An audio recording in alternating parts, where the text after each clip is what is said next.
예, 지금 보시는 것은 20대 국회의원들이 공개한 재산 내역입니다. 한 국회의원은 자신이 보유한 주식 가치를 9천만 원이라고 신고했습니다. 그런데 이 회사가 보유한 건물과 토지 공시지가만 200억 원이 넘고 실제로 주식 가치는 수십억 원에 달했습니다. 또 다른 국회의원은 배우자가 보유한 주식 가치를 350만 원이라고 신고했지만 주식은 상장되자마자 2억 원이 넘게 치솟았습니다. 국회의원들은 3천만 원 이상 주식을 보유하면 해당 기업과 이해관계가 있는지를 심사받아야 합니다. 그러나 이처럼 액면가로 신고하는 비상장 주식들은 대부분 해당되지가 않습니다. 그렇다면 과연 3천만 원 이하의 비상장 주식은 문제가 없을지 저희 탐사보도 취재진이 국회의원 297명이 보유하고 있는 비상장 주식들을 모두 조사했습니다.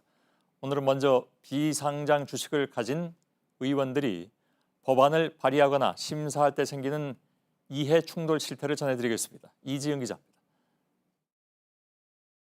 네, 이곳은 국회 예산결산특별위원회 회의장 앞입니다. 예결위에선 매년 500조 원에 육박하는 예산을 심의하고 또 확정해 국회의원 상임위 중에서도 꽃보직으로 불립니다. 그만큼 영향력이 크지만 그 책임도 막중합니다. 네, 특히 3천만 원 이상 주식은 모두 팔거나 금융기관에 대신 팔아달라고 맡겨야 합니다. 모든 분야의 예산을 담당하고 있는 만큼 자신이 보유한 주식의 회사에 특혜를 줄 수 있다고 보기 때문입니다. 네, 하지만 예결위에 있으면서도 자신이 보유한 주식에 대해서 심사를 받지 않거나 늑장 청구를 하는 경우가 적지 않았습니다. 홍철호 의원과 이은재 의원은 지난 2017년 하반기 예결위원으로 활동했지만 주식 백지 신탁 심사를 아예 청구하지 않았습니다. 김병욱, 김종대, 권은희 의원 등도 예결위원으로 활동할 당시 제때 심사를 청구하지 않아 논란이 된 바 있습니다.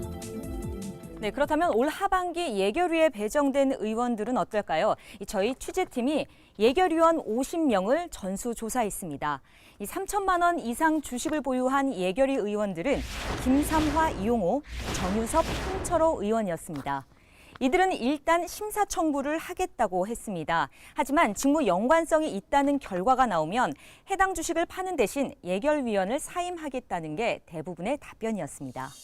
예결위에서 1년 반 동안 활동했던 민경욱 의원도 지난해 예결위에서 물러났습니다. 자신이 보유하던 비상장 주식 티슈진의 가치가 기존 액면가 2천만 원에서 상장 이후 4억 원 이상으로 뛰어올랐기 때문입니다. 그런데 민 의원은 상장 전에도 티슈진의 이익이 될 수 있을 법한 법안을 발의했던 것으로 파악됐습니다.